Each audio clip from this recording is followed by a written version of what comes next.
জীবনে মাঝে মধ্যে হেরে যাওয়াটারও দরকার আছে, নয়তো আমরা জয়ের স্বাদটা ঠিক কেমন সেটা বুঝতে পারতাম না।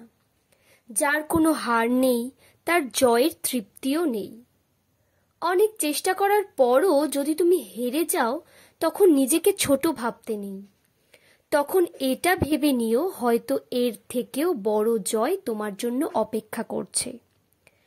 শুধু দরকার হাল না ছেড়ে আবারও ঘুরে দাঁড়ানো, দরকার সাহস, শক্তি ও আত্মবিশ্বাস।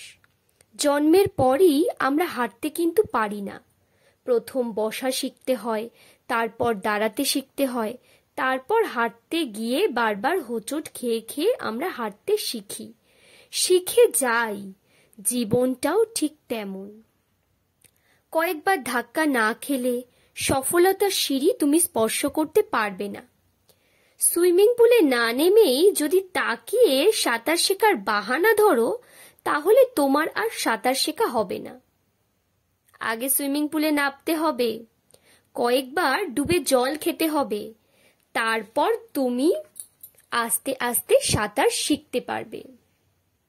মনে রেখো, নিজেকে গড়তে হলে আগে ভাঙতে হয়। মাটি পুড়ে যেমন শক্ত ইট হয়, তেমনি জীবনে না ভাঙলে শক্ত হওয়া যায় না। বারবার হেরে না গেলে নিজেকে গড়ে তোলা যায় না। তুমি যত বেশি ভাঙবে তত বেশি শক্ত হবে। যত বেশি ধাক্কা খাবে তত বেশি নিজেকে আরো বেশি চিনতে পারবে। অথচ আমাদের ভুলটা হয় বড়সড় ধাক্কা খাওয়ার পর। আমরা থেমে যাই, আমরা উঠে দাঁড়াতে ভুলে যাই, আমরা আত্মবিশ্বাস হারিয়ে ফেলি। আমরা এটা ভুলে যাই যে আমাদের সূর্যের মতো উজ্জ্বল হতে হলে আগে সূর্যের মতো পুড়তে হবে। তুমি গতকাল যেটা পারোনি সেটা আজও পারবে না, তার মানে এই নয় যে তুমি সেটা কোনোদিনও পারবে না। হেরে যাওয়াটাকে লজ্জা না ভেবে চ্যালেঞ্জ নিয়ে সামনে এগিয়ে দেখো। এতদিন তুমি যেটা পারোনি তার থেকেও বড় কিছু পেয়ে গেছো।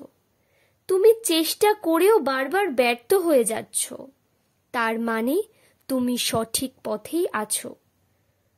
কারণ যে পথে কাঁটা নেই, ব্যথা নেই, সেই পথে জয়ের স্বাদও নেই।